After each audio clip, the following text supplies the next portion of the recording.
Okay, welcome back to Open Line, and we're going to go to line 2 with Patrick. Patrick, welcome to Open Line. Good morning. Hey, good morning. Thank you for taking my call. I wanted to call in about daylight savings time. You spoke about it a bit yesterday. I was delighted to hear that it was getting some talk about in the media, because it's an issue that is near and dear to my heart. First of all, I'm curious, where do you stand on the issue? I'm a bad example. I really like double daylight savings time and back in 1988. But I remember that fondly, as a young person. I'm an older person now. I don't like the change, and I don't know what change is right. I just don't like the change. Yeah, same actually. I'm very curious about this double daylight savings time. I've heard about it. I've never actually spoken to anybody about it. It's such a bizarre thing to do, and it was just for that one summer, was it? Yeah, just that one time frame. They made it so that it was later at night. Of course, it was darker in the morning.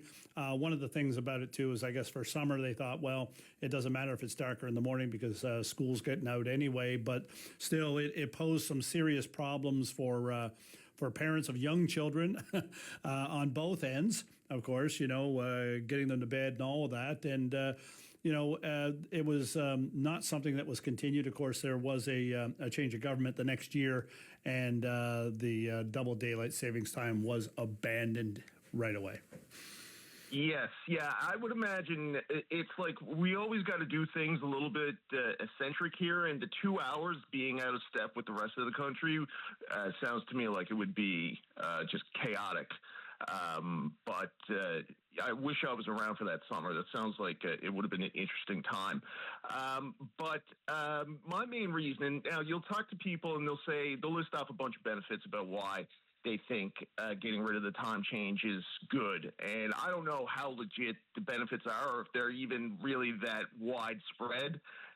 They'll say that you'll hear that because when people are getting off work and it's still daylight out, they'll go shopping, so retail sales will go up, crime rates will go down, improvement of mood, all this kind of stuff. And I don't know if there would be a substantial change in all of that. My reasoning, and I'm serious about this, because I ran in the last provincial election. My first thing was I had a digital billboard ad, and it was about getting rid of daylight savings time.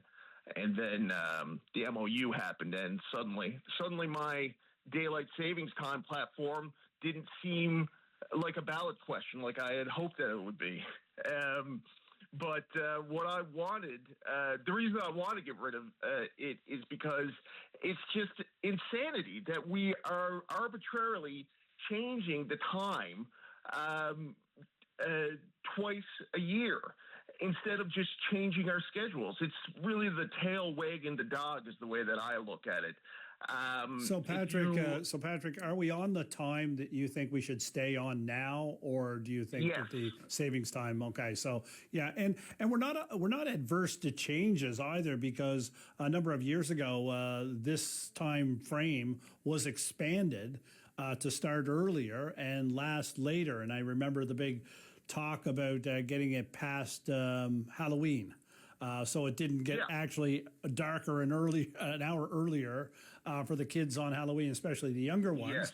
And then they brought it earlier. And of course, that kept in step, I believe, with the United States. And basically, everybody kind of followed suit then to expand it. So we're only talking, from what are we talking about? Sometime in November to sometime in March, which is not a long period of time. We're on the other one. It's not, no, but it's just the changing of the time that I think is just a bizarre practice. Like if we are concerned, you'll hear that people are concerned that they don't want to send their kids to school later. Why don't we change the schedule of school times during the winter so that kids can go to school later instead of us changing the time for everybody? It seems like it's an impractical way of doing things, and it's a life disruptor, and it's also pretty upsetting. That day, no matter when it is, if it's before or after Halloween, the day that we fall back is always a fairly upsetting day for people. It's not a good day.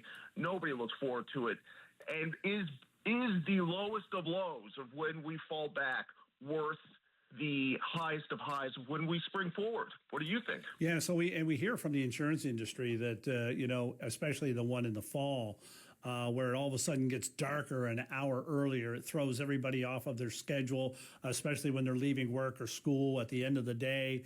It makes for complications in traffic. It makes people feel, like, oh my gosh, I'm leaving work or school in the nighttime and all of that. It is a little disconcerting. There's no doubt about it. It's much more difficult that time of year than it is in the March time of year when it changes. But there are people that are negatively affected by it. It's the time of year I don't like to see it change, but there it is. Yeah, I think that the tides of change are happening. I think actually I feel like it's kind of inevitable now, because even since you spoke about it yesterday, I'm sure you might have heard that the Northwest Territories now have announced that they're following suit. So that's like BC, Alberta, Northwest Territories, Saskatchewan has never done it. So that's pretty much all of Western Canada has decided that they are going to forego the time change. And this is a perfect opportunity for Newfoundland to be the leaders in the East and announce that we're going to get rid of it and then start the wave for the rest of Atlantic Canada and Quebec and Ontario, Manitoba to do the same. And so I'm hoping that Premier Wakeham, amongst all the other things that he's busy with now, could take a look at this and maybe make the change, and then we just don't have to worry about changing the microwave clocks all the time.